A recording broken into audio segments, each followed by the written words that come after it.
We're also seeing that in Britain, or in England especially, where tens of thousands of English flags, the Cross of St George, have been put up lately on lampposts or anything really by just people on the ground, which distresses the state broadcaster, the BBC, which said groups responsible for putting up the flags have told the BBC they are motivated by pride and patriotism, but others have said it feels provocative at a time when tensions are running high across England over the issue of immigration.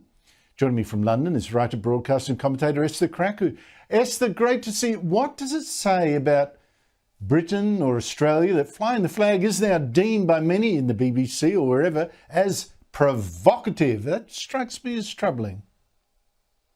Yes, I mean, I think former Reform MP Rupert Lowe stated it perfectly when he said, if the flag of the country that you're living in offends you, you should probably find another country, which is basically, sums up the whole situation here. It's not just about the fact that people are now feeling reluctant to show the flags of their own country, particularly in a country like England that's not known for being particularly patriotic.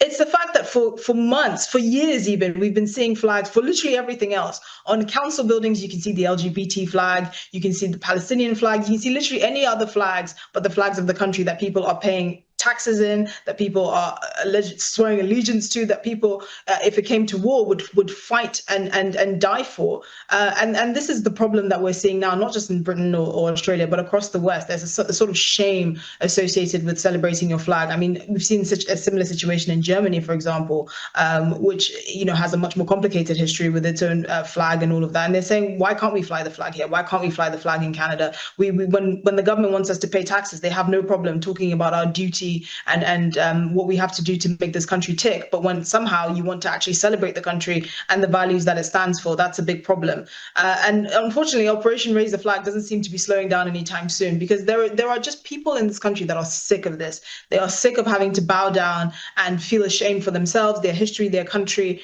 And unfortunately, the BBC is just going to have to put up with it, because it looks like it's spreading. You're seeing people raising the flag all across the country now, not just in parts of the South, but in places like the Northeast, Manchester, Liverpool. It's just going to keep growing until there's a real reckoning with the fact that we just can't live in a country that we're constantly told to be ashamed of, especially when the government is taking more and more from us every day.